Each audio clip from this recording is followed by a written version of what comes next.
But I really don't have any regrets. I really don't. I've lived exactly how I've wanted to.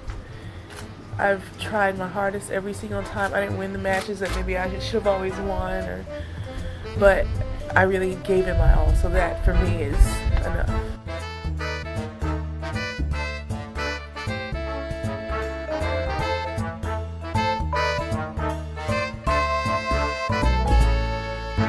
Hello everybody, welcome back to the Body Serve. I'm Jonathan. And I'm James. And whoo, it's a whirlwind first week of the French Open. Not a lot of happy stuff for us as fans, but a lot of mess. As usual, the slams just bring the mess. So we went into the French not having a lot of unnecessary drama floating around the edges this year compared to last year. And it was kind of nice just to be able to look at the draws and talk about the tennis. And for most of the first week, I think it was like that. 2 years ago, Sharapova was coming back. Last year, what was going on? Last year was the catsuit and the seeding drama, and everything was revolving around Serena in the coverage. This year, there wasn't a whole lot going into it. There was a lot of intrigue and mystery about who's going to perform well, but other than that, it comes to the weekend, I think. So when people are off of work and Serena's playing, things are just going to happen. And frankly, it's very tiresome. I don't know how you all aren't tired, because I am. I understand there's a lot of pull to speak. Like if you're in one of the concerned camps, it is so tempting to say something, and I did. By concerned, do you mean pressed? If you're in one of the concerned parties, or the involved parties, it is very tempting to speak, but why? And I did. I couldn't resist the urge, but at this point it's like, why are we doing the same thing over and over? It's exhausting. Yeah, but you still waited a little bit to get a little bit more of a grip on the situation. I did. Unlike certain paid professionals. We'll talk about that later. But tennis-wise, it was a pretty exciting first week. Especially on the women's side, there were a lot of surprises. We come to expect surprises now. But a lot of surprises that aren't surprises. It's a lot of come-to-ness for a lot of players who've been putting in the hard work. Mm-hmm. A lot of the players that you may think, if you're a casual follower of tennis, you're like, who is that? They're players who've had good to great clay court seasons already, and also players who come from a pedigree previously in their career. There's really only a couple players left who are like, well, wow, this is actually quite surprising for them. One of them would be Alyona Bolsova, who is a Moldovan Spanish player who's currently ranked 137 and has come through to the fourth round seemingly out of nowhere. A lot of tennis journalists have never even heard of her. And she was able to exploit that soft section of the draw after Kvitova's withdrawal. So where Kvitova would have been, they placed a lucky loser. Bolsova did well to beat Alexandrova in the third round, and now she's here. Collecting points and coins. So you want to start on the women's side with the notable results, right? Mm-hmm. I have to say, the tennis Twitter racket bracket thing that we've been doing for the last year or so, you didn't do it, I did it, and there's only like 10 people in it this year, which is kind of sad, makes me a little bit sad. Mm-hmm. So how are you doing among the 10? I think I'm still maybe second behind our listener and pal Philip, who is apparently going to run away with it at this point. But where I fell apart, the night before the tennis actually started, I went back in and took out Vondrousova as making the semifinals. Why? What was I thinking? Who did you have beating her? I don't even remember at this point. It's so tragic. I was like, this is everybody's dark horse pick. So everybody's going to have her getting to the semifinals, and that's where I can make some hay. Mm-hmm. That's what I was thinking. Oh, I see. It was like a risky It was a risky thing. And so, joke's on me. Mm-hmm. But here she is, Marketa. She is living her life as a 19-year-old, bageling people. She has 2 bagels. She just had a straight set win to get into the quarterfinals over Sevastova. Mm-hmm. 6-2, 6-love. That is an accomplishment. Mm-hmm. Although Sevastova is not most comfortable on clay. Still. She hasn't been playing badly lately. Carla Suarez Navarro. Well, we know she's prone to be bageled. This, unfortunately, as much as we love Carla, she has suffered. I would imagine, and put some money on it, that of all the players who have been ranked top 10 over the last decade, nobody's been bageled more than she has. Stop. I'm just saying... Sarah Irani begs to differ. She's putting her hand up. That's not fair. We love Carla in this house. We do. It's just that it didn't surprise me as much. Mm-hmm. Now, Vondrousova is becoming a fan favorite and is becoming far more widely known. And we didn't give enough credit to the other dark horse in that section, Petra Martic. No. We were talking a lot about Kiki Mladenovic. Mladenovic losing to Martic in the second round, which, looking back, okay, not that bad. And we probably should have called it. This is Martic's first Grand Slam quarterfinal, but she has been in 2 rounds of 16 before. I thought her win over Pliskova was quite surprising. Especially that it was straight sets. Mm-hmm. I know that now that Martic has won, everybody's like, oh yeah, Pliskova was so vulnerable, nobody's surprised that she lost. But I would argue that having come in on such an upswing, having a very good season, and winning in Rome, it was a pretty big surprise. And especially where she was positioned in the draw, it was a good spot to make a deep run. Right, because she could have avoided Simona, but then a lot of those players sort of exunted themselves. Serena, Naomi. I know a lot of Serena fans and Venus fans are not as happy to see this person resurgent. But I am. Jo Konta is back in business on clay. We talked about this on the preview episode that she clapped back at me in Charleston a couple years ago saying, well, hey, actually, I'm not that bad on clay. I had most of my best Challenger ITF wins initially on clay to get my career in full swing. Mm-hmm. It just hasn't happened yet. And she came into this French Open, and you laughed when I said it, that she had yet to win a match at the French Open, and here she is in the quarterfinals after, an exceptional, clean, straight sets win over Donna Vekic. Right. Vekic, for her part, who beat Belinda Bencic. Konta has notched her first 4 wins at this tournament in the same year. And here she is, setting up a quarterfinal with Sloane Stephens. We'll get to Miss Stephens in a moment. Lots of folks are being faced with the prospect of pronouncing Iga Świątek's name right now. We dealt with that a few episodes ago. Mm-hmm. If you have a Polish friend, ask him or her. Don't ask Martino. Thank you, Agnes.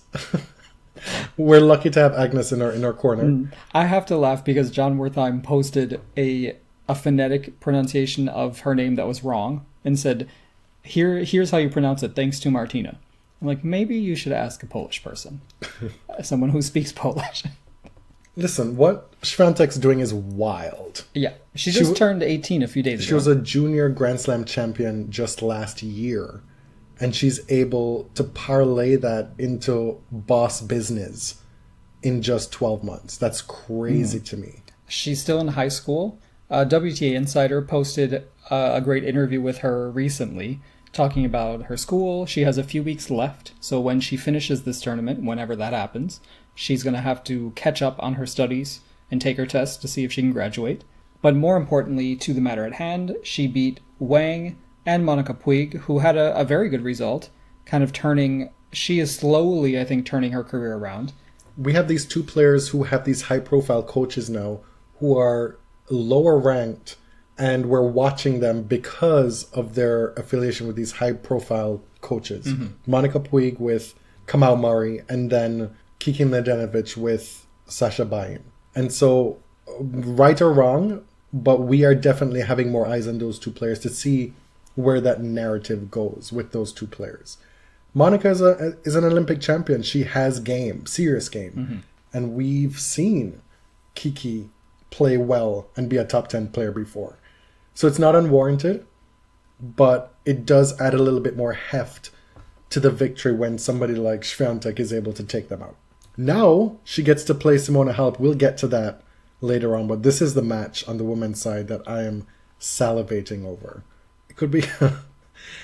I don't even know how to put it into perspective, what this could do for the women's game, to have somebody like Świątek show up and just do the business this early in her career on this stage against, the world number 3? All right, but the defending champ, really the consensus choice for the best clay court player right now. And Simona's getting through, but not easily. She's gone to 3 sets twice already. I mean, who knows? It's an opportunity. It's still a huge uphill battle for Swiatek, but we shall see. It's unreasonable to expect that we'll ever have somebody come on the scene like Martina Hingis did as a precocious teenager and just boss all these people around, right? And so whenever somebody like Anisimova has this breakout run in Australia, she's back here again at the same spot in the 4th round, and now we have Swiatek. We're wondering, like, is this something that we will see? We know that the game has moved on and become far more physical and thus more difficult for a young player to be able to do that. But there's something refreshing and inspiring about a young player without the fear, to be able to play without the fear and get those results consistently. Mm-hmm. I think on the women's side, the closest you have at the moment is Naomi Osaka, who has been on tour for years now. Yes. On the men's, it's like Stefanos and Alex Zverev a few years ago. Speaking of Miss Osaka... Yeah, so Naomi started her tournament by getting bageled by Schmiedlova, coming back and winning it, and doing things that we saw in Australia, looking like she was not really contending for the title and then getting through all these tough matches. And so people are thinking, okay, wow, Naomi is gutting through these matches again. Are we seeing another deep run? Even though she's not super comfortable on this surface yet, but her movement has gotten so much better. I think what is lacking at the moment is her problem solving on clay. She played Vika Azarenka in the 2nd round, again, losing the first set before coming through in 3 sets. That was a match that felt tragic to be just a 2nd round. Yeah, that is upsetting to me, especially considering what happened in the next match. And what happened in the next match? Well, Katerina Siniakova, who is the doubles number 1 at the moment, took out the singles number 1, Naomi Osaka, in straight sets. And it wasn't close, people.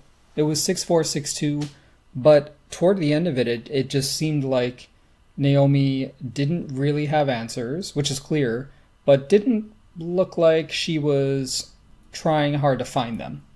Not that she wasn't trying, but it was like she seemed a little bit defeated, to be honest. It was close up until 4-all in the first set, and then Siniakova won, 8 of the next 10 games to close her out. Siniakova is having a dream run at the moment, beating Maria Sakkari, who going into it was another dark horse favorite, who got slotted into a really, really rough section of the draw, but she was just really down in the dumps after her loss to Siniakova. Just seemed really upset by it. She had the awareness of her opportunity because she had been playing well. She had come from a stretch where she's seen the highs and the lows. She had the highs of her run on hard courts last year, had the lows subsequent to that in the fall and then early parts of the season, and she was on the upswing again.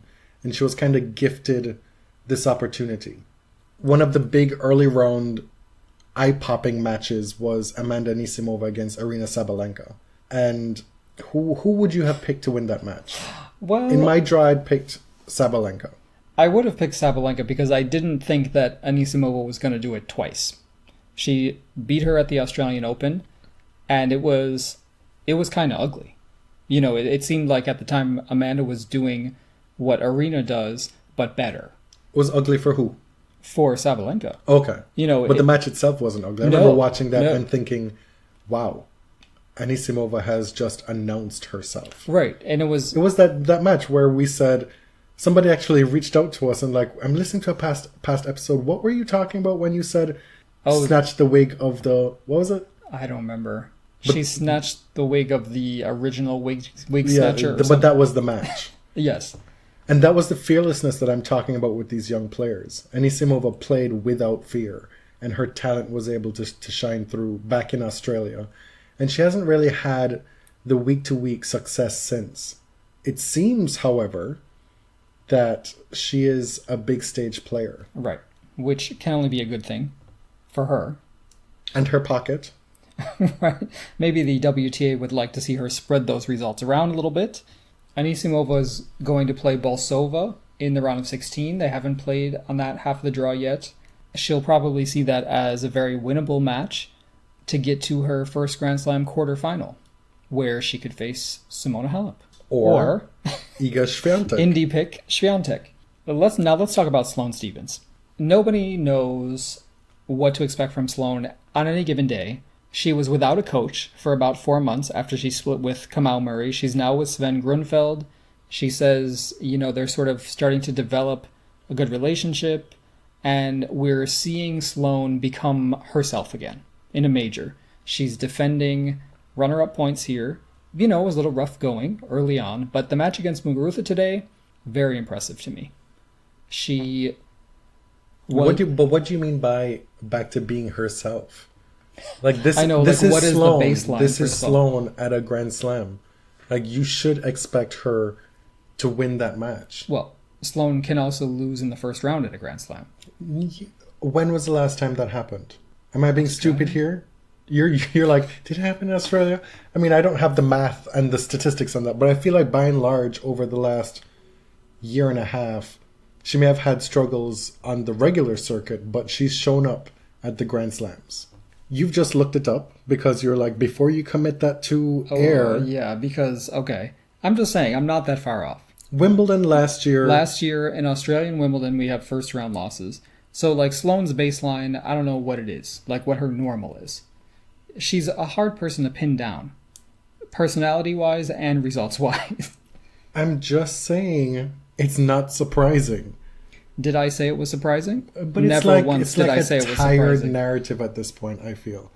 Like, and it also does not give her enough credit. I'm willing here to give her enough credit. Like, she's not a mercurial figure on the WTA anymore. I don't think. Really? No.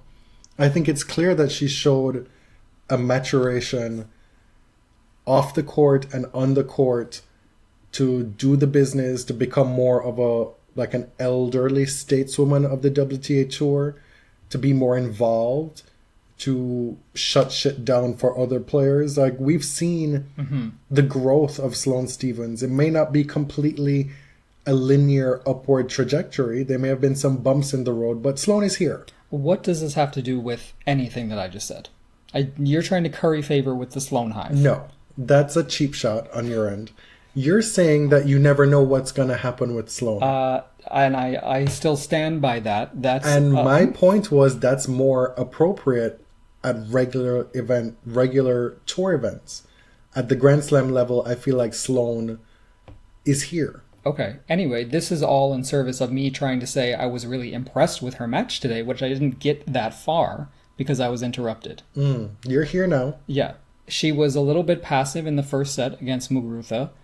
There was a lot of hype surrounding Garbiñe. She was a higher odds maker's favorite versus Sloane, which I thought was like Sloane's placement in the betting odds was so rude because Ludicrous. She is the runner. Yes. There was a lot of hype around Muguruza here, and I think you see this a lot with Muguruza. When she starts playing well, I don't know if it's like the style of her game. People are just like, well, she's winning. It's like a foregone conclusion. It's like, well, nobody can beat her now. And Garbiñe has shown over the past few years that a lot of people can beat her. She can also beat herself. Yes. Very often. Right. So she almost went up 3-love against Sloane in the first set. Sloane got back into that set, started playing a little more aggressively, like we know she can. We know that's not where she's most comfortable, but her sort of grinding and counterpunching and then opening up the court with a forehand, this is her bread and butter. She can beat basically anyone on any given day. And I just liked how she dug in, kind of remembered what the game plan should be against Garbiñe and just did it. It was really impressive to me. And she wasn't even like at peak level. But that second set, for most of it, felt like a foregone conclusion to me. Garbiñe got a little tough at the end, saved like a match point or two, really brought it to her. But for the most part, when Sloane started becoming aggressive, it seemed like Muguruza didn't have a whole lot of chances left. I did not see that match. I was at work. Fair enough. I'm just saying, I know that for some people that her game is not super sexy, right? Like it's not one that inspires everybody to stan, which I get. But I think when Sloane is firing on all cylinders, she is very exciting to watch. And her weirdo personality is a plus. I stand her personality much more than her game. Like the rope-a-dope tennis does not interest me at all. And I don't mean that in a derogatory way, if it's possible to even take that in a non-derogatory way. I'm sure it would be. Anyone can take it any kind of way. Muhammad Ali rope-a-dope people to heavyweight championship titles. Right. Like, it's a strategy. And more power to her. It just doesn't interest me a lot of the time. When you get, the thing with watching Sloane for me is that you get pockets of really fascinating, interesting wow play within a match. But you have to wait for it. You have to have patience for those moments. And they're unpredictable, too. Yes, and I don't have that patience. Okay, fair enough. So it's really just a preference thing. For the style of play, sure. I have enjoyed Sloane Stephens off court for damn near over a year now.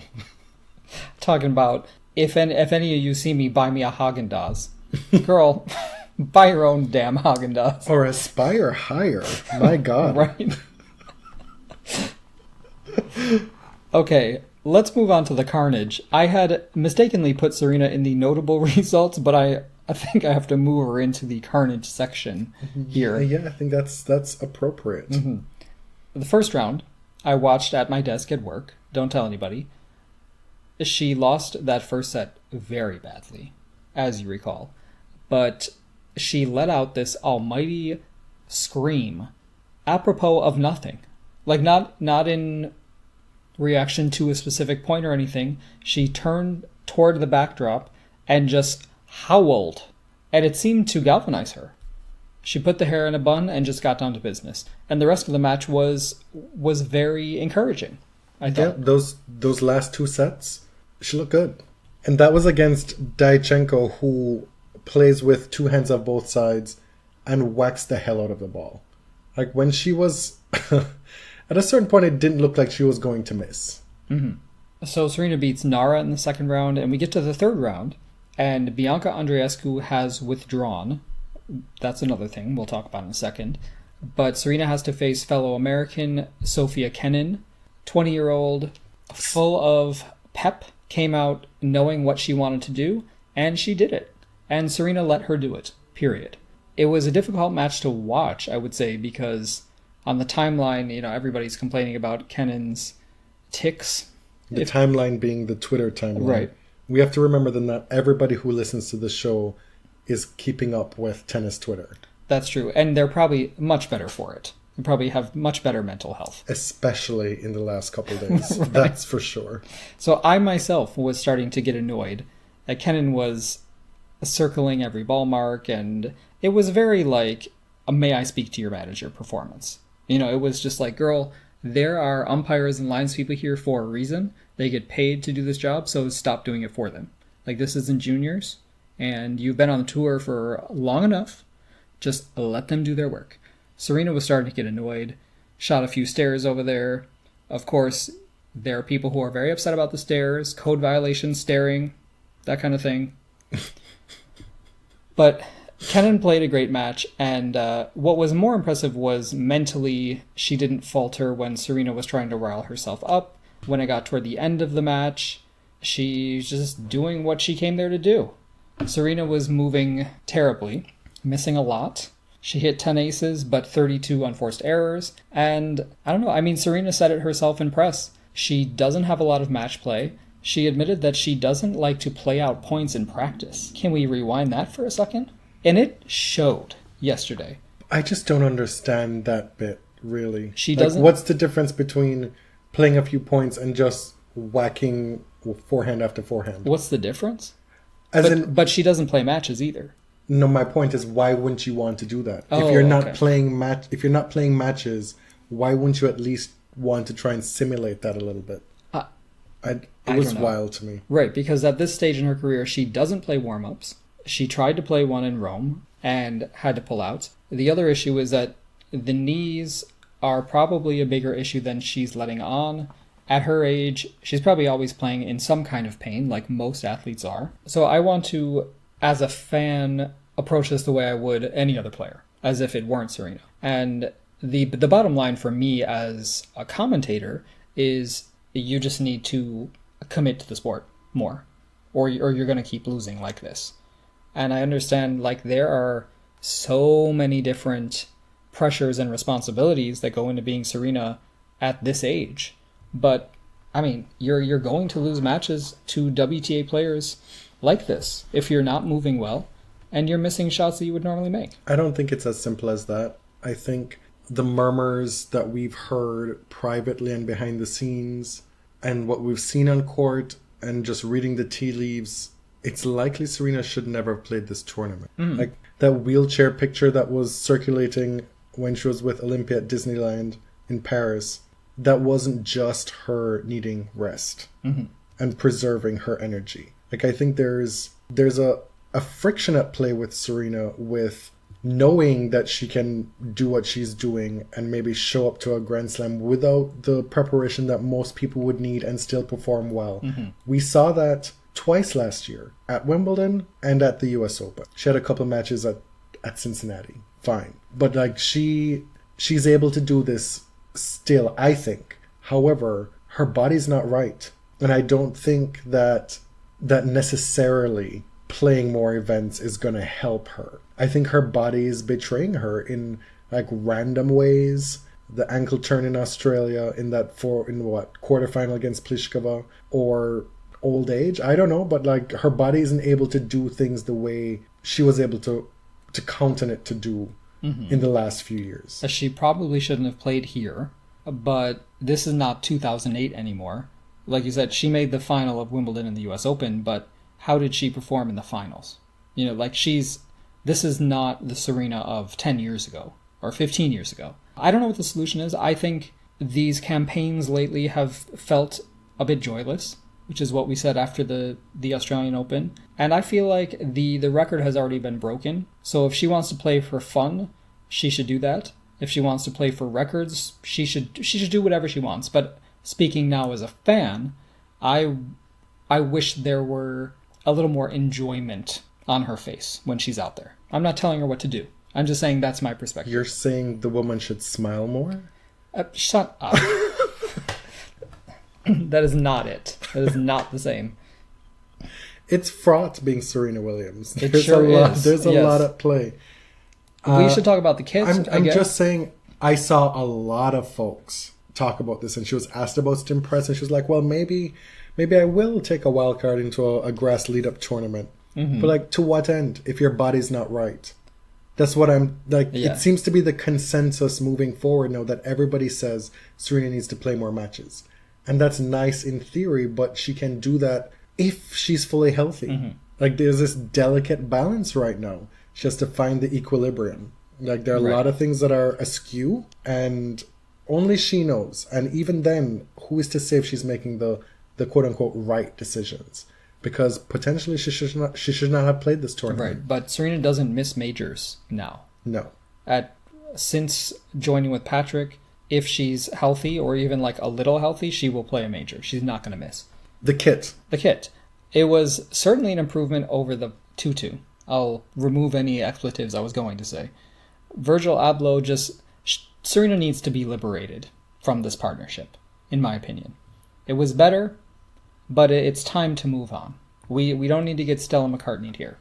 Is he supposed to be some kind of genius? Apparently. But it would be in quotation marks, as is his wont. I don't understand what's going on here. Like, the kit was not terrible. But it's not functional. It's not something to play tennis in. I can't even know what to say, honestly. Like, she didn't look bad in it at all, though. Like, she wore it quite well, and the cape was gorgeous. I loved the cape. And that clearly is not a part of the functional tennis playing part of the kit, but that was nice. The rest of it, like, it was okay. It did feel a little bit like raggish. I'm not one to really want to opine on kits, especially with respect to women. Partly because I'm one of those gays who don't have, like, the fashion eye for women. Like, I'm not going to be here trying to be your good Judy and tell you how to wear your clothes and what pump goes with what and blah, blah, blah. That's not my bag. And I find it a little bit crass and demeaning the way a lot of gays do it, specifically for tennis players. Just going to leave it at that. Wow. What I will say is some of the responses that I see consistently to Serena's outfits is, what is she wearing? Not because it looks terrible, but it doesn't suit her body. And that her body looks big and fat and out of shape and blah, blah, blah, blah, blah, blah. And that shit's just totally out of line. That I will sit here and say, y'all need to pull your socks up. And so many times you see that coming from women. It's like woman on woman crime, which blows my mind. I'll leave it at that. Well, so we'll stay out of that. Keep it on the playground. Obviously, there's more to talk about Serena with respect to the press conference debacle that happened afterward. We'll get to that later on in the show. As far as other carnage on the women's draw, a lot of it had to do with withdrawals. Petra Kvitova had some pain in her left hand, right, or left arm, withdrew after the draw had already been made, opened up a spot for a lucky loser in that section. But she was, one of the most informed players coming into this tournament and throughout the year, the finalist in Australia. Wozniacki has had a very rough go of it recently, a losing streak of 4, and dropped her first round against Kudermetova. After winning the first set in a bagel. Yeah. It's a bizarre scoreline, losing 6-love, 3-6, 3-6. Her record on the year is now 9-8. And we could be seeing, although it's totally different medical situations, but she could be in the midst of what Venus went through post-2011, where she had a couple of years in the wilderness, trying to figure out how to deal with her new situation. Right. Really. Possibly. As to how long Caroline is willing to stick around through this, that's something that is yet to be determined. But for now, it's unfortunate for her, and we wish her well. Kiki Bertens had terrible luck, the first week. Got a nasty stomach virus and really just could not compete in the second round against Kuzmova. Had to retire early in the match. And apparently then waited about a half hour for Federer to be done with his press conference while she was terribly ill. Which is just crazy. Is one of those things about tennis that's like illogical and just let her go home. But she waited around and did her press conference like a champ. Venus Williams lost 3-6, 3-6 to Elina Svitolina. Not a surprising loss. An expected loss, I would say. I know a lot of folks were saying, this is a type of a match that Venus could be up for and could do the business, but it didn't happen. There were some positives, I would still say. For the better part of the last year, we've seen Venus show up with a much depleted first serve, serving routinely anywhere from 70 to 90 miles an hour on the first serve. But she was cranking it a lot more in this match. And she was less strapped than she has been in previous matches. So hopefully, if I'm to take any positive from this, it's auguring well for the grass, where if she's able to bring a better serve, first serve, at the very least more power to her service game, that could help her. But from all reports, you watched the match, I was not able to. Her ground game was still a mess. Yes, the serve speed was one of the very few highlights, unfortunately, for Venus. On to the men. We've spent a lot of time on the women's side. As far as the big three, they are making it through the first week as expected, very cleanly. Aside from Rafa losing a set to David Goffin, Goffin was playing remarkably well. In that third set. Yes, in the third set. In the third set. Because it did not look good in the first two sets.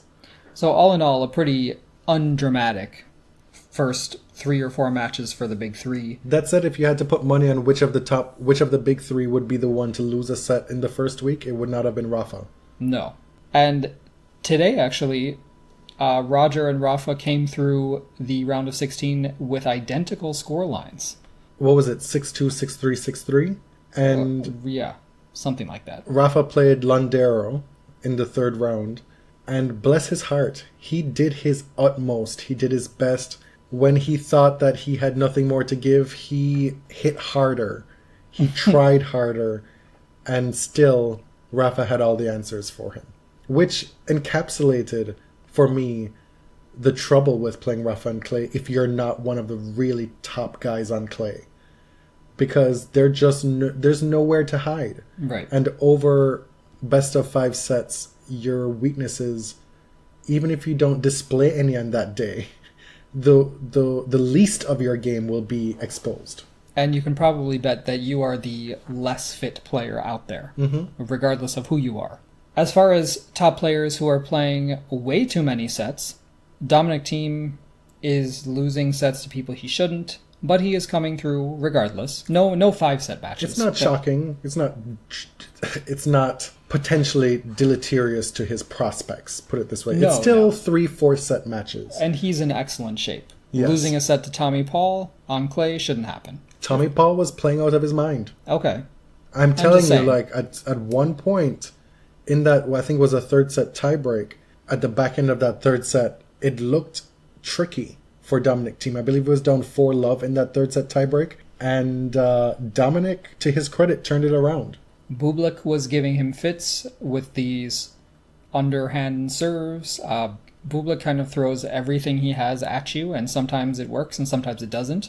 Dominic Thiem, for all the press that he's gotten in the last 24 hours off the tennis court, one of the things that he did say in press that was helpful was debunking this idea that the underhand serve is somehow a stain on tennis, that it's mischievous. You know, like he said, listen, I'm back there in Timbuktu, like I expected it.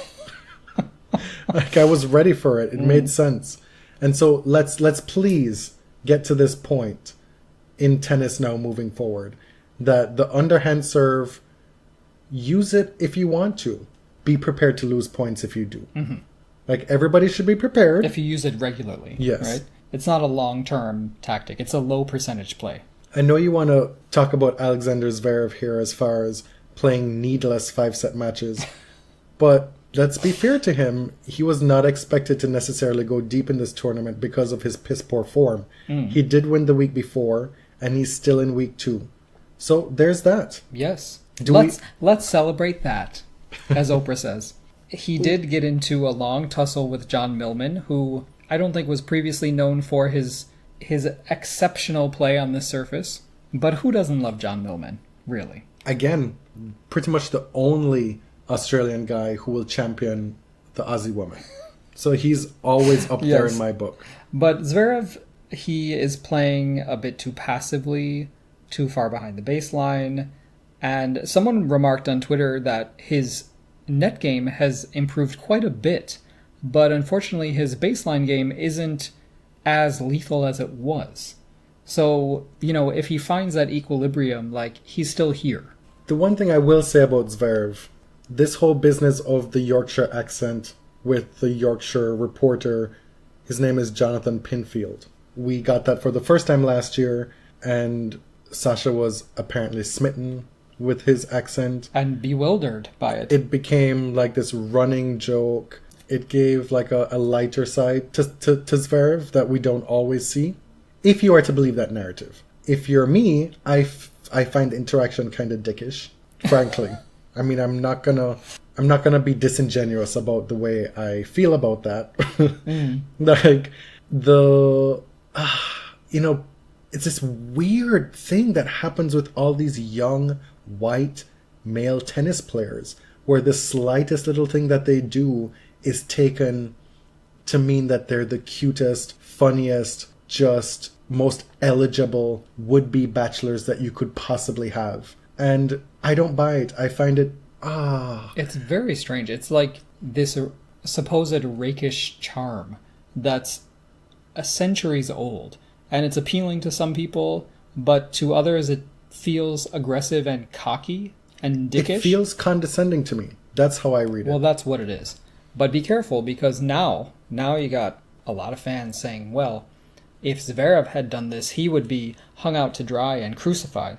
Like, where did this come from? Where did this narrative come from? If Zverev had done what? Anything. Literally anything that other people get a pass for. To be clear, it is bizarre. Whatever Zverev has coming his way is of his own doing. And I'm just saying. I said what I said. Like the way that Zverev talks about his supposed best friend Marcelo Melo, basically calling him a loser who doesn't have a woman because he's kind of a loser, that could not be me. Like, that could not be my friend. Stefanos Tsitsipas is no longer in the tournament. He played the longest match of his life today against Stan Wawrinka. It was only the second time he'd played 5 sets in a Grand Slam match. and he had his chances. Was up 2-1 against Stan, and that match came to a tragic end for him. It was a remarkable match. It was the match of the tournament so far. Some people are calling it the match of the year, and I'm not going to fight with that. I'm not going to quibble with that at all. To see Stan, like the sound coming off his racket, like it used to, I think it's been a long road, especially at his age. But he's coming into the Stan that we knew in 2015 and 2016. Maybe not at that level, but the defense from this 34-year-old guy was pretty stunning today. He's 34 years old now. Yeah. We saw what happened to David Ferrer when he turned 34. It went all downhill, essentially. Like, the decline can be so rapid once you're that age in tennis. You never know. And so he's climbing back up the Grand Slam hill here. 2 days ago, beating a resurgent Grigor Dimitrov in 3 tiebreak sets. Which was a very close match. Well played.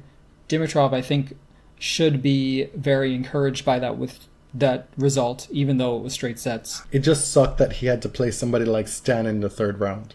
And for him... Right, but you make your own bed, right? Yeah, that's your ranking. Because he had already now. gone through Cilic, a top 10 player. That's your ranking now. They're... on both tours, we think more so on the women's tour, but on both tours, there's nowhere to hide. No, not at all. But back to the Stan Tsitsipas match, I know that we may have been a little critical of Stefanos lately, but tennis, as a listener pointed out to us, tennis-wise, the dude is the truth. There's no getting around that. So you've come around to this a little bit? Because I've been trying to tell you this. Yeah. He doesn't play my favorite style of tennis, but he is seriously talented, and the mental game is there. What I would like him to get rid of is those little mental mind games and those little ticks that I find unsportsmanlike. But for him to be... Specifically, now this has started happening over and over in every match. Changeover is over, opponent is at the line ready to serve, and Stefanos got to run back and change his racket. If it happened once or twice, okay, whatever, maybe you forgot. This is clearly a tactic now. It's very cheap. It's just so amateurish. You've got to stop it. For a while, it was like, well, you're young, you're caught up in your own game, doing this. It's conceivable that you could forget. Right, but now it happens in every match. The umpire has to step in. And from what I understand, the umpire might be handcuffed because this is a different rule. This is like equipment versus time violation. But at some point, this is unsportsmanlike. So I don't like that. But in general, Tsitsipas is a pleasure to watch. He's coming to net constantly. He's diving, which I am a little bit worried about because I don't want him to become Boris Becker when he retires and barely be able to walk. I want him to preserve his body. That's just like my, I guess, paternal instinct. Do you have one? Apparently. Oh, so I see how it is with these cute little white boys. This mothering and fathering business that we rail against. That's essentially rail against. That we rail against. This is and get us riled up. Okay, I conflated two things there. That's kind of what this is to an extent. That's ridiculous. I'm just saying, diving is flashy and fun to watch, but like you do need to take care of your body for your career and what comes after. Just saying. As for the match point, oh my god. Stan hits an around the post backhand slice that hits the line, and it's pretty clear that it hits the line. But if you're Stefanos, I would probably argue it too. If it's that close and it's match point, and you've been so competitive up to that point, I would fight that a little bit. But This I was so happy I was able to see this point. I was at work and was able to stick my head through a little cubby hole to watch this match point. And I was like probably cursing uncontrollably when I watched it. Like, fuck! So the backhand slice goes past Tsitsipas, who is like almost at net, right? So in theory, he has the best viewpoint of where this ball lands. And then he goes to the mark and circles it with his racket and starts prancing off to the back of the court. Stan, if you look at his reaction, he thinks he's won the match. He thinks it's in. Well, he knows. Well, tempered by Tsitsipas' reaction, right? So the chair umpire jets out of his chair and goes and looks at it, and it wasn't even like, oh, well, damn, let me go to this side, let me walk around to this side, let me, no, immediately he was like, palm to the ground, that's good, match is over. And Tsitsipas did not argue. No. Because if the umpire like hems and haws too much, then you have an argument on your hands. Then you have like, well, he's not sure. So what is the truth, right? There's uncertainty brought into the mix. So the umpire was very good in looking at the line. Basically, there was no mark because it was on the line. And it's done. Match is over. And everybody moved on. Okay. That's a very charitable read of that situation. I think I'm saying the umpire did a good job in dispelling any sort of uncertainty. Yeah, but there are a lot of folks who are really pissed about Stefanos's reaction in that situation. But on any other surface, you would immediately challenge. It doesn't matter who you are. That person would probably challenge, unless you're Venus Williams, who never challenges. Yeah, but then you go and circle the mark with your racket and then immediately pretend as if it's out, like way out. That type of reaction is like, dude, the ball's like 5 feet wide, like I'm moving on. That's what that reaction is. And if that is your reaction, then you believe the ball is out. So when the umpire then on match point says, without taking any time to really look it over, is like, actually was in, you say something if you're that certain about it. This is the longest match you've ever played. Like, the stakes are very high. I just found it curious that he had nothing to say afterwards. I think you're reading too much into it, and you're implying something that's very ugly. No, I'm not finished. I'm not finished. No, I think the tendency is to jump to that conclusion that there's something nefarious with Stefanos. What I think is actually at play here is there's a difference between what your mind thinks in those high-pressure situations and what your emotions tell you. So I think that Stefanos knew the ball was good, but we know, like, how many times we're not just in sports faced with high-pressure situations, and you have no way to tell how you're going to react in that situation. He may have had a terrible reaction, and afterward, he may have realized it, which is why he didn't say anything. That's what I think is more likely at play. I don't think it's necessarily nefarious. I think his instincts in those moments, his default reactions are kind of shit. And like something that he'll be able to work on with more experience, because if there is some benefit to give him, it's the fact that he's 20 years old. That's a valid excuse to give somebody. I don't think you've ever given a boy child the excuse. No, this is different. This is not like being a dick to people in your personal life and behaving like a fool. This is trying to figure out how to win matches. This was a brand new situation for him. The gamesmanship with the changing of the racket, absolutely.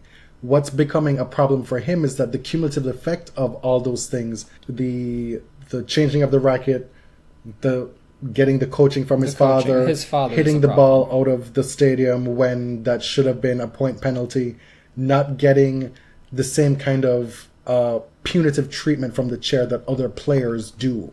And then you have this moment at the end of the match. I'm saying I can see how, taken together, somebody is willing to cast him in a very distinct light that's very negative. I'm saying there's still maybe some mitigating factors that you can give Stefanos still the benefit of the doubt. But he's at a very precarious point right now. I think I've said this before, but it is absolutely heightened now. It's not something that an Instagram post after the fact can then wash away. Because if this continues to happen, it's going to be a serious problem. And for somebody who has years in this game ahead of him at the very top of the game, this is something that he needs to nip in the bud. And hopefully he has people in his camp who can steer him in the right direction. And I heard somebody... Well, you don't want to be Justine. No, who does? Right. And I heard somebody report about an earlier press conference in the tournament that he said, sometimes maybe my behavior isn't up to snuff as a top 10 player yet. And maybe his success has come too soon. We talk about this on the women's tour a lot, where players are bringing junior behavior to professional tennis. This could be something of that sort. Okay. That's all I'm saying. So moving on. Benoit Paire backed up his 2 clay titles by making the 4th round. He's currently locked in with Kei Nishikori. It was suspended for light. He's 2-1 down. I think Kei Nishikori should be suspended for playing too many sets. Too many unnecessary This was damn your prediction. Sets. Yes, it happens every slam now. There was a lot of drama with the racket stringing. Earlier in the tournament, the racket stringers lost one of Rafa's rackets, and Carlos Moya was just hanging out in the office until they located it. And in this match, Benoit was saying he sent a racket to be strung, and it's been away for hours, years. How am I supposed to play tennis with this racket? And he holds up a racket with no strings in it. Benoit has a lot going against him. Oh my God. You know, as far as to be where he is, having won 8 straight matches on the ATP circuit, winning a title and now winning 3 matches to get to this point. This has literally never happened for him before. So, and French crowds are actually cheering for him and not booing him. This is, for somebody who's so damn mercurial, a description that's actually apt. You know, like it gets bandied about for other players and it's like, well, they're just kind of dicks. Like Benoit he's an emotional guy. He's a bit of an oddball. You know, like he doesn't need not having his rackets to be one more thing as a disadvantage for him because the odds are already stacked against him. Canadian tennis is having a surprisingly not so great tournament. Canadian tennis is rising. I think this is a calm before the storm. Bianca Andreescu played. Now it turns out that she has sustained a rotator cuff injury, and she most definitely should not have played here. Probably shouldn't have played Miami. You know, shoulder injuries are very scary for tennis players, and for someone so young, I really hope she takes the time necessary to completely heal this, because you don't want to get into surgery territory. Yeah, it was a big mistake on the part of her team to let her play here. With the exception of Felix, I don't think you could make a case for success for any of these Canadian players ahead of this tournament. I think Felix is the most accomplished naturally on clay. And so even if they were all healthy, Felix, Bianca, Jeannie, Milos, well, I strike that. Jeannie made a French Open semifinal, for whatever that's worth. Right? But this, of the 4 slams currently going and the players currently on offer, this would have been the slam for them to have a dip. As it turns out, 2 of them didn't even get to play because Milos had to withdraw. He showed up in Paris and had to withdraw before the tournament. And Felix sustained an injury in the final of the tournament the week before. Last week, you championed somebody playing the week before being Alexander Zverev, and maybe that was a good thing. Back to your natural predisposition. I know. I was right all along. It was... Is that the takeaway? Yes. I think you can look back at this and hindsight is 2020, but it was a mistake for Felix's team to have him play that week. It really was. It's not that Felix is top 100 now. He's top 30. Felix is a big boy now. Right. Like, he's not desperately clinging to points and money right now. He did not need those points last week. He had committed to play the tournament. That's a thing in tennis. That is a thing. That's great. That shows character if you still feel compelled to go, but it turned out really bad for him, and I think he'll learn in the future. As for Bianca, that's just depressing news for her. Yeah. Really. It's as bad a result as could have happened for her. Winning 1 match over 2 days and then having to withdraw because... For a worse injury than you came in with, or at least what was told to the public. Re-injuring something that you thought maybe would have been healed. Right. Like that. And an injury that is so bad for tennis players historically. Shoulders and tennis players, that's not an injury you want to see be a long-term thing. To do a quick go back to the men's section now, like we went through like some of the matchups for the women going forward into week 2. On the men's side, on the top half, we still have Novak. For like all the people who are no longer there, Novak still has his 2 bugaboos. The 2 who, before the tournament, you're like, well, these are the 2 toughest outs for him. Dominic Thiem and Del Potro, they're still on offer for him going forward. Oh, I thought you were going to say Struff. No? Mr. Struff is there in the 4th round. That's going to happen. And you should be happy because Fabio Fognini, you predicted that he was going to get there. I should be happy? I railed against it a little bit, but he's there. playing Zverev in the round of 16. He'll probably beat Zverev tomorrow. Dominic Thiem plays Gael Monfils. I would say Dominic should beware because, as we said, he has been stretched to 4 sets by people who had no business doing that. And Monfils has been beating people easily this tournament. What is going on? Monfils showed up to his first round match and had like an hour and 6 minutes before Lightfall disappeared. And he, okay, I'll do it. and he did. Fonini, let me tell you, there are only 5 men left who can prevent him from being an ATP top 10 player for the first time in his career. He's now provisionally top 10. For the first time? The first time. His career high is number 11. He's now provisionally 10. And only Del Potro, I think Struff, Wawrinka, Pair, and somebody else is able, based on how deep they go in the tournament, to be able to stop him from being number 10. Khachanov plays Del Potro to complete the top half, and then the bottom half, Wawrinka gets Federer, which traditionally is a stinker, except on clay. Mm-hmm. And then Nadal is still waiting for the winner of Nishikori and Benoit Paire. Again, as I predicted, Kei Nishikori has got himself in this position where if he does win this match, he will have to have done it over 2 days to then play Nadal the next day in a best-of-5 set match on Philippe Chatrier. Like, that's untenable. The men have the top 4 seeds on offer for the semifinals. Still, Djokovic, Thiem, Federer, Nadal. We'll see how it plays out. You want to talk about doing better? Yeah, not me doing better, but other people doing better. To be clear, you could always do better. Be best. Tennis Channel could do better. We don't have that problem in Canada. We don't have Tennis Channel. We're not allowed to have it. And we're not allowed to have it. It seems like we are much the better for it. Uh-huh. Sinclair Broadcasting did not get a visa to visit Canada or set up shop here. Thank the Lord. I don't want to brag, but on TSN, our sporting network, they typically have 3 networks dedicated to tennis during majors, and they're playing different courts, unless Milos is playing, and all 3 channels have the same match going on. But the coverage is surprisingly good. And I feel bad for my countrymen in the United States because it looks like you all are dealing with a lot of bullshit right now. It's surprisingly good in that you can have a cable subscription, not have to pay extra, and get multiple matches on your actual TV without having to stream and sit on your couch and watch it. Mm-hmm. But you can also stream from your cable provider, providing you have one, tons of different courts on TSN website. It's really good. Now, in the US, Tennis Channel has the rights to almost every French Open match, right? NBC has some of the big ones, especially on weekends. Yeah. And apparently it has been a struggle. Tennis Channel Plus is the pay service that a lot of people that we know have paid to get. It went down earlier in the week for longer than a day. And it's just been full of bugs and problems. But not only that, for a lot of folks, you have to pay extra to get Tennis Channel regular to begin with. It's not on your normal So cable. not only are you paying extra to get Tennis Channel, you then have to pay $100 a year to get Tennis Channel Plus.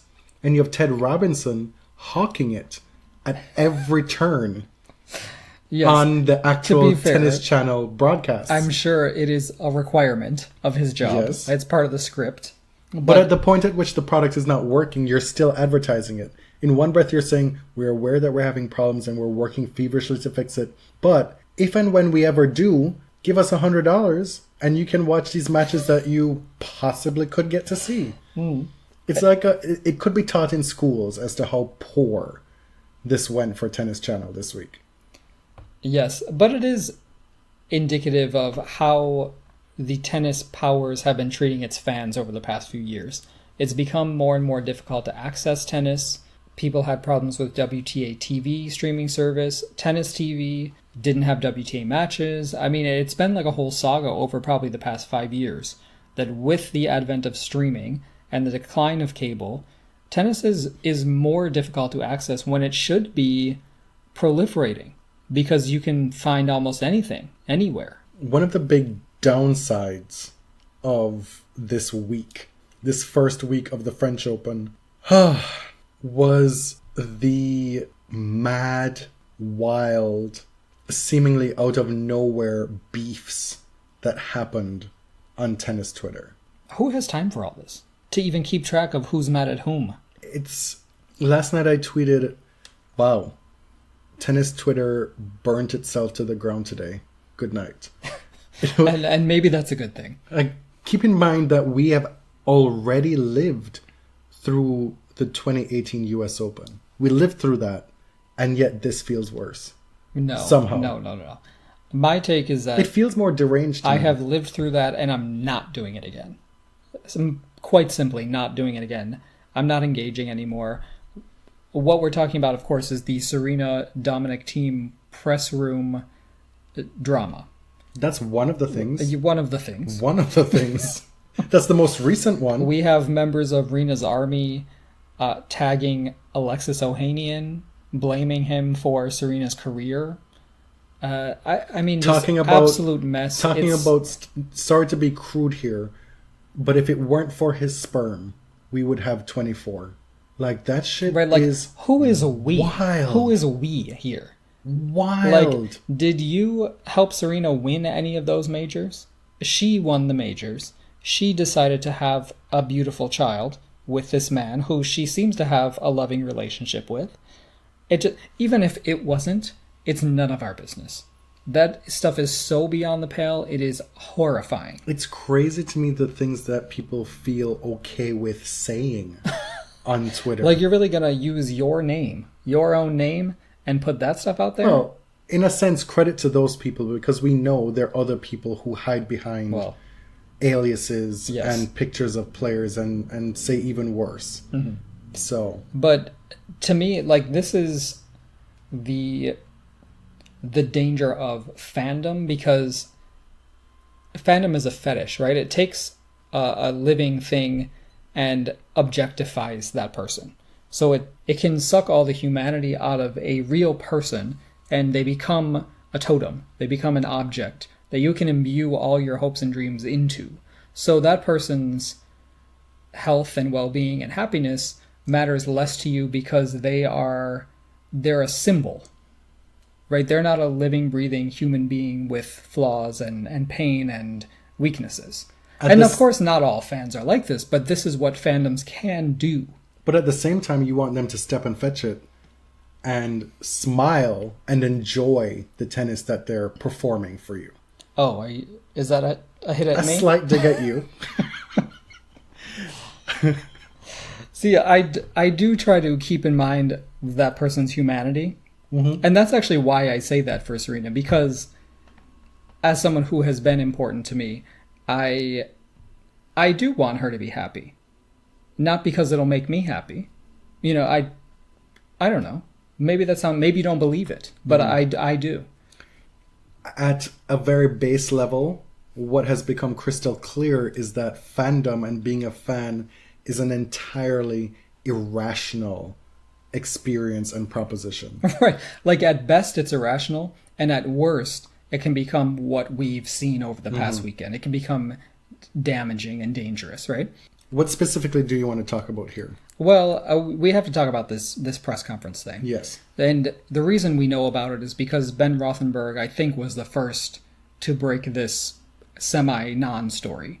That Serena supposedly demanded to go into press immediately, and what resulted was that Dominic Thiem was shuffled out of his press conference in the middle of it and moved to a different room. It was also a victory for feminism. Well, here's the thing. So Ben inserted that line that in somewhat of a victory for feminism, which was, to me, like, came off as kind of a joke, a failed joke. It didn't work. But that's the framing of the story that we got. The very first, I actually sat there and I read it like I was at work that day, so I got off work and I spent, no joke, just 30 minutes sitting in my car reading Twitter, trying to catch up on what the hell had happened. Right. And that particular tweet, when I was brought to it, I read it like 4 or 5 times, and my initial reaction was, is this a commentary on the many ways in which the WTA is disadvantaged with respect to and by the ATP and men in tennis. Right. The ways in which that they're subjugated and made to be less than. That Serena being able to kick Dominic Thiem out of a press room was a victory for the WTA and feminism. That's where my mind immediately went, which clearly I was wrong. Well, that's the thing. Like, it was a poorly timed joke. I still assume that it was a joke. But for the many people on tennis Twitter who have vested interests in one side or the other, they took that conceit and ran with it. So you have like thousands of replies that said, oh my God, that's not feminism. And then you have other replies saying, wow, Dominic should be privileged to be ushered out by Queen Serena. And then it's just like, first of all, what really happened? And this has nothing to do with feminism, obviously. And it's sad that we have to discuss it in those terms. Mm-hmm. But in a sense, though, the tweet, however you imagine it, it's designed to create chaos. Of course, and that's exactly what it did. And that's why we're talking about it. This actually, a lot of this stuff happens behind the scenes and never sees the light of day. And so now we're faced with the fact that the actual facts of what happened are very sparse. Things have been reported. And multiple different things. Multiple conflicting things have been reported, and it's becoming clear that a lot of those things are false. And so we are not even going to commit to tape what happened because A, we weren't there. No. B, we've gotten reports from people who were there that are contradictory. So egregiously wrong. Well, no, but we don't know what's right, what actually happened. Mm-hmm. We've heard from people who were there and witnessed it who have different retellings of these same events. Mm-hmm. Because keep in mind, you're there. We don't know where there actually is. Are you sitting directly in front of Dominic Thiem? Are you waiting for the next press conference to start? Are you standing next to Serena listening to the conversation? Where is the actual desk that Serena Williams actually blew up and demanded that this happened? Like, where's the actual spacing of this theatrical moment? Like, where were you in that time? Right. So what we know is, I think these are things that we can say that we know we think to be true. We think to be true. We can't say we know are true. We know that Serena wanted to go into press quickly. I think we can say that that was true. We know that Dominic Thiem was in a press conference, and we know that as a result of whatever happened outside of the room, Dominic's press conference was ended in the main room and moved to a different room. Mm-hmm. That's what we know. And so what's remarkable... That could still be proven untrue tomorrow. I know. What's remarkable is that so many people who weren't there, who weren't even on the same continent, are very, very confident they know what happened. And obviously, the opinion that riles me the most is that, well, this confirms everything we thought about Serena, this big, black, scary woman picking on this young, innocent, cute, sexy Dominic Thiem who's never hurt a fly and is very sweet. And look, even when he's mad, he's so adorable. And also, he's never been one to speak up before, so the fact that he's speaking up about this shows you just how hard done he was. Yeah. And listen, that is some shoddy logic right there. One of the most perfect examples of the power of video. Because if this were an anecdotal retelling of Dominic Thiem being kicked out of a press room, it would have had far less of a social media impact than having actually seen the video of Dominic Thiem realizing he has to leave this room and then deciding, well, hell, if she can do that, I can do that too. I'm not going to stand for this. Like, that made this issue... So many things made this issue so much bigger than it needed to be, in my opinion. And that was one of them. Because we're being presented this video with what we think is black and white, hard truths about what happened, when in fact, I can tell you from being in a press conference before, and this is where the real dereliction of duty comes in from those who are on the ground. You're actually there. Like, you know that there's so much more at play here. Like, I can understand from the folks who have never been in a press room I hear folks saying, well, defending Serena, I mean, obviously it was the French Federation's fault. Like, is it the French Federation's fault or is it the ITF? Who is at that desk? Is it WTA? It's I have not. no idea. It's not Giudicelli. Like, you think of the French Federation as Giudicelli, and it's like Right. this abstract organization that it's this big evil figure that any bad decision that happens at the French Open, you can blame the French Federation. But in fact, there are a lot of people who are working on the ground for these people who make probably shit money, who are spending weeks upon weeks on the road away from their families and loved ones, who are having to deal with the brunt of this. Mm-hmm. And Bernard Giudicelli is just sitting in his box, sipping some mimosas. Right. And whatever happened probably happened very quickly. Mm-hmm. Like, within a matter of minutes or less than a minute. And the idea that Serena, like, snatched the mic out of Dominic's hands and, like, get the fuck out, Dominic. I'm here. Like, that's what some people want to believe, right? They want to believe that this is who she is, and we just need to open our eyes and see it. This is the quest. Mm-hmm. This is the quest in Serena's latter career. There's this dichotomy between what she presents herself as an icon and how she partakes in that and her greatness on court, and this quest to undercut it. Right. There Because are people who have an interest in taking that down. And the thing is, though, it's not enough to present this as a multifaceted issue. This quest has no room for nuance. It doesn't have room for accepting that maybe if Serena did demand to be impressed right away, that maybe she was out of line in the way she spoke to the person on the ground. Mm-hmm. Could be. Like, you say, well, you know what, Serena, you were totally wrong. We've also had folks reach out to us via email or whatever and give us anecdotal stories about really bad interactions with Serena on a personal level over the years. People are not perfect. And so this idea that Serena could be this icon, this person who's trying her best to champion feminism and better rights for working mothers, but also can be flawed and kind of shitty in some one-on-one situations. Right, like, can't we all? Yeah, but there's no room for that. It's No, either the Serena quest- is a goddess or she is evil, right? It's not that she is somebody like all of us who sometimes has a bad temper and can treat people poorly. There's no room, as I said, for nuance in the quest.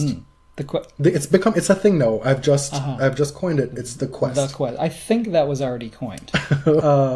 Also, say you want to concede that Serena was behaving badly in that situation. Okay, who is in charge here? Is Serena in charge? Does she have the absolute power?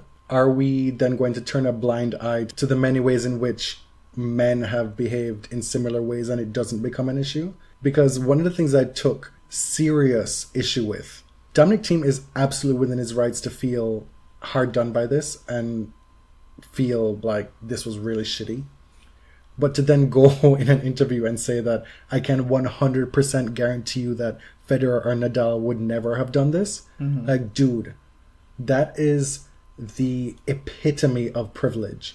It is also hilarious. Because you may think that because the powers in tennis would never even dream of putting them in a position to wait, for one. Oh my God. God. If you've been around press conferences, you see the efficiency and the full working wheel to get Federer in and out of press. And how much of a well-oiled machine that is. Like, he starts at one point and he's going and there's no waiting in between. And so for you to say that is wild to me. And also, I guarantee you there's more that's going to be coming out about this that we don't know about now, that's not publicly known, because everything that we've heard and seen has been contradictory to this point. I'm just going to say that a lot of joint tournaments have top women's players doing interviews in glorified janitor's closets while men are in the main interview room. Like, the inequality is real, and I don't care if you don't want to believe it or whatever, but it is. And so male players benefit from that, whether they support it or not. I will say that no one in the Big Four would ever be caught out saying something stupid like that, like what Dominic said today. It may have been a matter of bad translation or anger or whatever, saying that what happened was indicative of a bad personality. And I assumed that to mean more of like bad character in reference to Serena, but like Rafa or Roger or Djokovic would never be silly enough to get that kind of thing on tape. Roger said that, he assumed that a lot of miscommunication had happened and that stuff that we don't know about happened, and that he thought it was kind of funny. Which I couldn't help but laugh. Anyway, this whole thing is not like, we've spent a lot of time on it, but it's not really a story. It's not that interesting. And what I do have to say before we move on is, I don't like to call out reporters, because I think for the most part they're doing a difficult job and they're working hard and spending long hours. But I will say that one or two rushed to publish the story very quickly, and then his or her colleagues debunked the published story in the replies, asked follow-up questions, provided more context, people who were actually there and witnessed it, and basically said, the story you just wrote, with all due respect, is not true. And the response that we got today was, I didn't mean this. Meaning, I didn't mean exactly what I just said in my previous tweet. But in addition to that, the crux of my story is still true because it hinges on my belief. Interpretation. My interpretation and belief of what Serena's intentions were. Yes. I mean... So this is wild. This is wild. So regardless of where you are coming from, how you want to read this story, who your allegiances align with, this is bad journalism. And I have to say it, because this is a total collapse of editorial principles. And a lot of sports reporting gets, I think, forgotten because it's not hard news. Sometimes papers don't see it as that consequential, right? But like, this is reporting 101, and that was embarrassing to me, and I just have to put that out there. I'm not going to name anyone, but I think you'll figure it out. Well, we'll see how all this holds up in a week or two. And hopefully it disappears. Yeah. A couple of odds and ends to end the show. Jamie Murray and Bruno Suarez have announced their split. After, 3.5 years together, they'll no longer be a doubles tandem. Suarez will team up with Mate Pavic, while Murray will be playing with Neil Skupski. And in their last tournament together at this French Open, Murray and Suarez lost in the first round to Berrettini and Sonego. Not the best parting gift to each other. There was a lot of chatter today about the fines going out to Anna Tatishvili, who was fined her entire first round prize money purse of $51,250, or euro, I don't know, a lot of money, which falls into this first round performance rule. So it's a little different than lack of best effort, because it's part of this rule change about injured players being allowed to withdraw before the tournament starts and receiving half of their first round prize money, like we saw Katie Bolter do last week. She had to get to Paris and collect her check for not playing. Anna Tatishvili, who is a US player, decided to play against Maria Sakkari, and the tournament decided that she was not fit to play and fined her entire purse of losing in the first round. It's, this is what the rule was invented to combat, but obviously people are going to talk about it. There is an appeal process, if you're curious, because I was. The player can appeal to the director of the Grand Slam board with their version of events in a written statement within 10 days, but they do have to pay the fine first. A bit of bittersweet news to end the episode. Lucy Shavashova has played her final WTA match, losing in doubles, and this is one of those times where somebody retires and you really have nobody saying anything bad about the person. Lucy was universally beloved on the WTA tour, and you may think of her as solely a double specialist, but not too long ago, just 4 years ago, she was a Roland Garros finalist, and not a pushover against Serena Williams in that final. No. We've encountered Lucy a few times in Toronto, And one that sticks out that I think we've told on the show before is that after one of her matches, she came up to this group of people and they were talking as if they knew each other, and she picked up one of the person's babies and was hanging out with the little baby, and it was all felt like family. And then it turned out, no, she didn't know those people. Like, they had literally never met. And they were hanging out and kicking for like 10 minutes. I know. And that just seems like the kind of person she was. She was so approachable and just very sweet. And obviously it was important to her to retire in a place that was important to her, Roland Garros. She reached a career high of number 5 in singles. She was the 2-time doubles champion at Roland Garros with Bethany Mattek-Sands in both 2015 and 2017. According to WTAtennis.com, she, when asked about what her legacy is going to be after she finishes playing, she says, "I just wish they would remember me as a nice, fun player who they like to watch, and great results behind me." It reminds me of Dorian Corey on Paris is Burning. If you've never seen that documentary, I highly recommend it. It's on Netflix. And it is, it's kind of trite when people say, like, what's your favorite quote? But this has always been my go-to quote because I relate to it. She says, "I always had hopes of being a big star, but as you get older, you aim a little lower. Everybody wants to make an impression, some mark upon the world. Then you think you've made a mark on the world if you just get through it. And a few people remember your name. Then you've left a mark. You don't have to bend the whole world. I think it's better to just enjoy it. Pay your dues and just enjoy it. If you shoot an arrow and it goes real high, hooray for you." We wish Lucy well.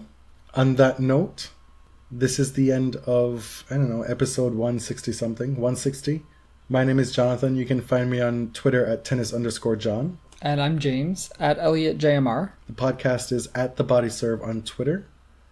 Similarly on Instagram. We'll be back in about a week to recap the last week and the championship weekend of French Open 2019. Till next time. Thank you. Thank you very much.